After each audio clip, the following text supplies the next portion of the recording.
అంటే కొడాలి నానిని కూడా అరెస్ట్ చేస్తారనే ప్రచారం జరుగుతోంది. ఆ అరెస్ట్ భయంతోనే కొడాలి నాని గుండెపోటని ముంబై హాస్పిటల్‌లో చేరి సర్జరీలు చేయించుకుంటూ ఉన్నారు. నాటకాలు ఆడుతున్నారు అనేది ఆహ్, లోకేష్ గారు పదే పదే అంటున్న మాట. నా రెడ్ బుక్ పేరెత్తితేనే వణికిపోతున్నారు. ఈ రకంగా డ్రామాలు ఆడుతున్నారు అన్నది కూడా రీసెంట్‌గా ఆయన ఒక కామెంట్ చేశాడు. హార్ట్ సర్జరీ చేయించుకుంటే కూడా దీన్ని కామెంట్ చేసుకుంటా భయపడటం ఇయన్నీ అంటే హాస్పిటల్‌లో డాక్టర్లు ఏఐజీలు ఇయన్నీ గూడా తప్పుడు రిపోర్ట్‌లంటారు అశోక్ గారు. ఇయన్నీ గూడా ఏంటంటే రెడ్ బుక్కు ఒక సంవత్సరం అయిపోయిందండి. ఆ మాటని వాడుతూ సంవత్సరం అయిపోయింది. కాలక్షేపం చేసేశారు. భయభ్రాంతులు చేశారు. అక్రమ కేసులు పెట్టారు. జైళ్ళకి పంపించారు. ఇంకెంతకాలం మీరు ఇదే రెడ్ బుక్‌ని పట్టుకొని పరిపాలన చేస్తారు? మీరు చేయాల్సిన పనులు చాలా ఉన్నాయి గదా! సూపర్ సిక్స్‌లు, అమరావతి రాజధాని, లక్షల ఉద్యోగాలు ఏమైపోయినాయి ఇయన్నీ? ఈ రోజున మిమ్మల్ని ఎందుకు ప్రజలు అసహించుకుంటా ఉన్నారు? సంవత్సర కాలంలోనే ప్రజలు మిమ్మల్ని ఎందుకు అసహించుకొని రోడ్ల మీదకొచ్చారు? మరి ఒక్కసారి మీరు బేరీజు జేసుకోండి. మేము మొన్న 4వ తారీఖు ప్రజా వ్యతిరేక విధానాల మీద మీ ప్రభుత్వ ప్రజా వ్యతిరేక విధానాల మీద మేము పిలిపిస్తే వేలాది మంది రోడ్ల మీదకి వచ్చారంటే దాన్ని చూసైనా మీరు కళ్ళు తెరవండి. మీరు ఇచ్చిన వాగ్దానాలని నెరవేర్చడం కోసం ప్రయత్నం చేయండి తప్ప రెడ్ బుక్ తెస్తా, వాళ్ళని అరెస్ట్ చేస్తా, వీళ్ళని అరెస్ట్ చేస్తా. ఇందాక చెప్పాను. ఎల్లకాలం ఆ సీట్లు ఒక్కళ్ళే కూర్చోరు. భూమి గుండ్రంగా ఉంటది. తప్పనిసరిగా అధికారం శాశ్వతం కాదు అని చెప్పేసి మీ ద్వారా లోకేష్‌కి చెప్తాం. అంటే వాళ్ళు రెడ్ బుక్ అన్నారు. మీరు బ్లూ బుక్ అంటున్నారు గదా! జగన్ గారు బ్లూ బుక్ ఓపెన్ చేస్తాం. మేము కూడా పేర్లు రాసుకుంటున్నాం అంటున్నారు. అంటే రేపొద్దున మీ ప్రభుత్వం వచ్చిన తర్వాత మళ్ళీ ఆ బ్లూ బుక్‌లో ఉన్న పేర్లు ప్రకారం అరెస్ట్‌లే జరుగుతాయి గదా! ఇయన్నీ సార్ ప్రజలకి మేలు చేయాలి సార్. రెడ్ బుక్‌లు, బ్లూ బుక్ ఇయి కాదు. ఈ శాశ్వతం కాదండి. ఇప్పుడు ప్రజల మనసుల్లో చిరస్థాయిగా మంచి ముద్రలు కావాలా? ఇప్పుడు రాజశేఖర రెడ్డి గారున్నారు. ఒక గొప్ప వ్యక్తిగా శాశ్వతంగా మిగిలిపోయాడు ప్రజల హృదయాల్లో. అట్లానే ప్రజల హృదయాల్లో నిలిచిపోయే విధంగా మనం ఉండాలి, పనులు చేయాలి తప్ప రెడ్ బుక్కులు తెస్తాం, బ్లూ దీన్ని నేను హర్షించనండి. ఇది కరెక్ట్ కూడా అంటే కాదండి. మీ ఎందుకంటే జిల్లాకే సంబంధించిన మాజీ లోకేష్‌కి ఏదో మంత్రి పాపం పేర్ని నాని గారు ఒక కామెంట్ చేశారు మొన్న. రంగా గారిని ఆ రోజు హత్య చేయించారు. ఏంటి సార్? అప్పుడున్న ఎన్టీఆర్ ప్రభుత్వం కుప్పగూలింది. పార్టీ పూర్తిగా దెబ్బతినిపోయింది. మళ్ళీ ఇన్నాళ్ల తర్వాత వల్లభనేని వంశీని అదే విధంగా చంపాలని చూస్తున్నారు. వల్లభనేని వంశీకి ఏమన్నా జరిగితే, ఆయన చచ్చిపోతే తెలుగుదేశం ప్రభుత్వం ఇదే విధంగా కుప్పగూలుతుంది అని అప్పుడు రంగా గారికి, ఇప్పుడు వల్లభనేని వంశీ గారికి రెండిటికి కంపేర్ చేస్తూ మాట్లాడారు. మీరు రంగా గారికి శిష్యుడు. మీరు చిన్నప్పటి నుంచి రంగా గారికి శిష్యుడు. అవును. ఆయన ఫాలోవర్. ఎలా చెప్తారండి దాన్ని? ఇది ఒక విధంగా చెప్పాలంటే నక్కకి, నాగలోకానికి ఉన్న తేడా ఉంటుంది సార్. రంగా గారిని దయచేసి అంటే నాని మాకు మిత్రుడైనా ఒకటే చెప్తాను. రంగా గారిని కంపేర్ చేయొద్దండి. రంగా గారు ఒక ప్రజల వీరుడు. ఒక పోరాటాల్లో నుంచి పుట్టిన యోధుడు. అసలు కోస్తా జిల్లాల్లో ఈ రోజున రంగా గారి ఆయన పేరు చెప్తే అంటే అప్పుడు మేము ఆయనతో పాటు తిరిగిన పరిస్థితులు ఉన్నాయి కాబట్టి, ఆయనతో నడిచిన నడక కాబట్టి, విజయవాడ నగరానికి వస్తే కోస్తా జిల్లాల నుంచి రంగా గారిని చూస్తే కడుపు నిండిపోయేది. ఏదన్నా ఆపద, ఏదన్నా ఇబ్బందొస్తే రంగా గారి దగ్గరికొస్తే ఆ ఆపద తీర్చేవాడు, ఆ బాధలు తీర్చేవాడు అని చెప్పేసి ఒక ఒక ఒక ప్రజా వీరుడు సార్. ఆయనకిను వేరే వాళ్ళకి దయచేసి పోల్చవద్దు. మిత్రుడు వంశీ గూడా ఆయన ఆరోగ్యంగా రావాలా, మంచి రేపు రాబోయే భవిష్యత్తు ఉండాలని చెప్పేసి కోరుకుంటాను గానీ, రంగా గారిని వేరే వాళ్ళతో కంపేర్ చేయొద్దు. ప్రజానాయకుడు. అంటే ఒక మొన్న గొప్ప మీరు మొన్న మీరు మాట్లాడిన అంటే దాంట్లో మీ మీద గెలిచిన మీ మైలవరం ఎమ్మెల్యే వసంత కృష్ణప్రసాద్‌ని ఉద్దేశించనా మీరు ఆ కామెంట్ చేసింది? మా పార్టీ కండువా కప్పుకొని గెలిచేవరా వెధవా అని అంటున్నారు. నిజమే కదా సార్. అంటే అతనిది నందిగామ అండి. ఓకే. నందిగామలో ఓడిపోయాడు.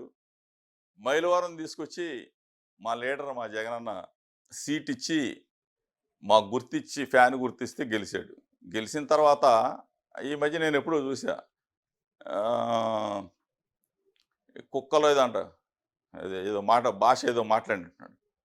కుక్కలకు గూడా విశ్వాసం ఉంటది సార్. కుక్క మంచి జంతువు, పెంపుడు జంతువు. విశ్వాసఘాతకులు ఇటువంటి వాళ్ళు. ఇప్పుడు జగన్మోహన్ రెడ్డి గారు సీట్ ఇస్తే మైలవరంలో వైఎస్ఆర్ కాంగ్రెస్ పార్టీ తరఫున ఫ్యాన్ గుర్తు మీద గెలిచిన తర్వాత లాస్ట్ వరకు కూడా నేను నేను జగన్ గారి నేను జగన్ గారు చెప్పేవాడిని, అన్నా వెళ్ళిపోతాడన్నా ఎందుకన్నా ఇట్లా నువ్వు లాస్ట్లో కూడా పాపం ఇన్పుట్ సబ్సిడీస్ ఉంటే ఏదో స్పిన్నింగ్ వీల్కి డబ్బులు కూడా ఇచ్చాడు పాపం. ఎందుకన్నా ఇట్లా ఇస్తావంటే, జోగి ప్రసాద్ మనోడు జోగి ఎక్కడికి వెళ్తాడు జోగి, నిన్నే వచ్చాడు నా దగ్గరికి, డబ్బులు ఇమ్మన్నాడు, ఈ సబ్సిడీలు ఇచ్చేసాను, ఆ బిల్లులు కొట్టించాము, ఎక్కడికి వెళ్తాడు అని చెప్పేసి పాపం మంచి మనసు ఉన్నాడు కాబట్టి నమ్మాడు సార్. నమ్మితే ఒక్క పోటు పొడిచేసి వెన్నుపోటు పొడిచేసి మమ్మల్ని వెళ్ళిపోయాడు. సరే పోతే పోయావు, గెలిస్తే గెలిచావు, 5 సంవత్సరాలు అనుభవించావు, బిల్లులు చేయించుకున్నావు, సబ్సిడీలు తీసుకున్నావు, పోతే పోయావు. కానీ విశ్వాసం ఉండాలి కదండి. వెళ్ళిన తర్వాత జగన్ గారిని ఇష్టం వచ్చినట్టు తిడతా ఉన్నాడు. తప్పు కదా సార్ అది. ఎట్లా విశ్వాసఘాతకులు వీళ్ళు వీళ్ళు మాట్లాడటం కరెక్ట్ కాదని ఆ కామెంట్ చేశాను సార్. ఎందుకంటే రీసెంట్గా మళ్ళీ మా 5 సంవత్సరాలు తోచేసుకున్నారు. యా అంటే రీసెంట్గా చెప్పండి సార్. మీదొక వివాదం అయింది పర్టికులర్గా తెలుగుదేశం పార్టీలో. ఎందుకంటే ఆ తిరువూరులో మీరు తెలుగుదేశం పార్టీ నేతలు, తెలుగుదేశం సార్. పార్టీ ఎమ్మెల్యేలతో కలిసి ఒక నూజివీడు. ర్యాలీలో పార్టిసిపేట్ చేశారు. బహుశా అది గౌడ కమ్యూనిటీకి నూజివీడు సంబంధించిన సార్, నూజివీడు. ర్యాలీ అనుకుంటాను. కాకపోతే అందులో ఆ గౌతు శ్యామ్ సుందర్ శివాజీ గారి అమ్మాయి శిరీష ఉన్నారు మీ పక్కన. అట్లాగే లోకల్ ఎమ్మెల్యే కొలికిలిపూడి కూడా ఉన్నట్టున్నాడు. సో ఎందుకు టీడీపీ వాళ్ళతో కలిసి ర్యాలీలో కాదు ఎందుకు సార్, పార్టిసిపేట్ చేయాల్సి వచ్చింది? అశోక్ గారు, తిరువూరు కాదండి, నూజివీడు. యా నూజివీడు. నూజివీడు నూజివీడు అవునండి. నూజివీడులో నూజివీడు గౌడ సంఘం ఆధ్వర్యంలో సర్దార్ గౌతులచ్చన్న గారి విగ్రహాన్ని అక్కడ ప్రతిష్ఠించారండి. ఆ ఆవిష్కరణ కార్యక్రమంలో భాగంగా నన్ను కూడా పిలిచారు.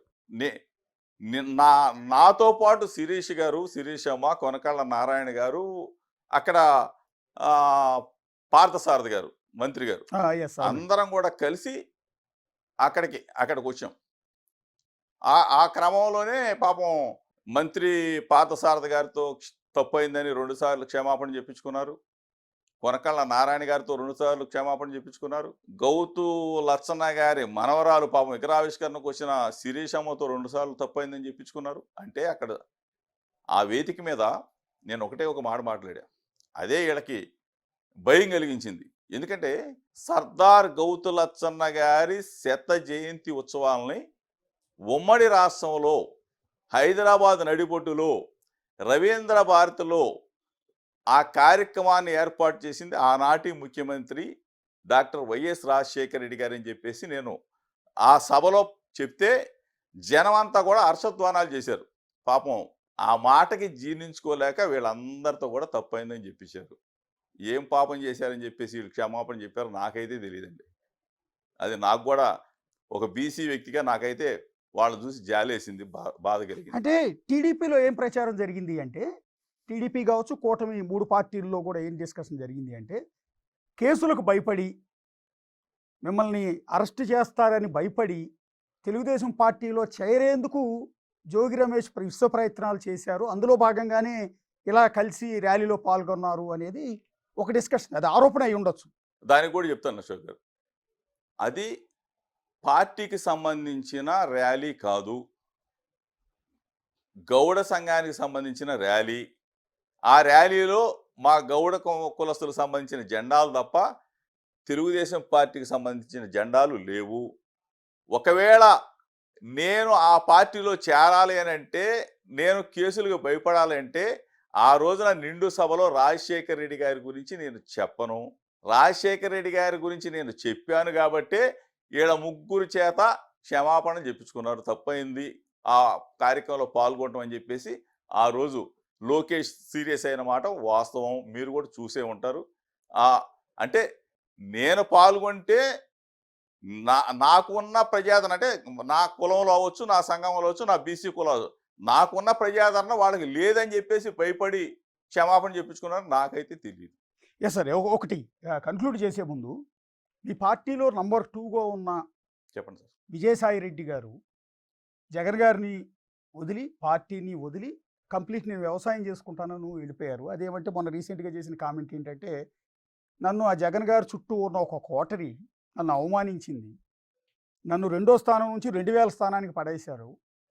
ఆ గౌరవం లేకే నన్ను అవమానాలు భరించలేకే పార్టీ నుంచి వెళ్ళిపోయాను నేను అనేది ఆయన అన్నమాట. ఆ రోజున జగన్మోహన్ రెడ్డి గారు సాయిరెడ్డి అన్నకి ఎంత ఇంపార్టెన్స్ ఇచ్చారనేది అందరికీ తెలుసండి. ఈ రోజున బయటకు వచ్చిన తర్వాత అంటే అక్కడున్న సన్నివేశం, పరిస్థితులు నాకైతే తెలీదు గానీ, లీడర్‌ని లీడర్‌గానే గౌరవించాల. సాయిరెడ్డి గారు కూడా బయటకొచ్చిన తర్వాత జగన్మోహన్ రెడ్డి గారు మరలా ముఖ్యమంత్రి కావాలని జెప్పేసి ఆయన కోరుకున్నాడు. డెఫినెట్‌గా చెప్తా ఉన్నాను. విజయసాయిరెడ్డి గారు కోరుకున్నట్టుగానే జగన్మోహన్ రెడ్డి గారు మరలా ముఖ్యమంత్రి అవుతారని మాత్రం అయితే నేను చెప్పగలను సార్. ఆయన మళ్ళీ పార్టీలోకి వచ్చే అవకాశం ఉంటదా మరి? No comment sir. ఎందుకు సార్ ఇయ్యింది? అశోక్ గారు. సరే, సరే. ఓకే. చివరిగా ఒక్క మాట జోగి రమేష్ గారు. బేసిక్‌గా మీరు గత 5 ఏళ్లలో చాలా అగ్రెసివ్ లీడర్లు వైఎస్ఆర్ కాంగ్రెస్ పార్టీ తరపున అగ్రెసివ్ లీడర్‌లో మీరొకరు. జగన్ గారి మీద ఈగ వాలనీయకుండా ఎప్పుడైనా సరే మాటలతో విరుచుకుపడే వాళ్ళలో పార్టీకి రక్షణ కవచంలా నిలిచిన వాళ్ళలో మీరొకరు. కానీ అదే క్రమంలో మీరు తెలుగుదేశం పార్టీ నేతల్ని విమర్శించే క్రమంలో వాడిన మీ భాష తప్పు అని ఎప్పుడైనా రిగ్రెట్ అయ్యారా? అలా నేను మాట్లాడకుండా ఉండుండాల్సిందేమోనని? సార్ నేను ఒకటే చెప్తాను. నేనెవరిని అంటే నన్ను నేనే నమ్ముకుంటాను సార్. చిన్నప్పటి నుంచి అంతే. నాకు ఒక అడుగు రంగా గారితో పడిన తర్వాత, ఆ తరువాత డైరెక్ట్ నాకు రాజశేఖర్ రెడ్డి గారు సార్.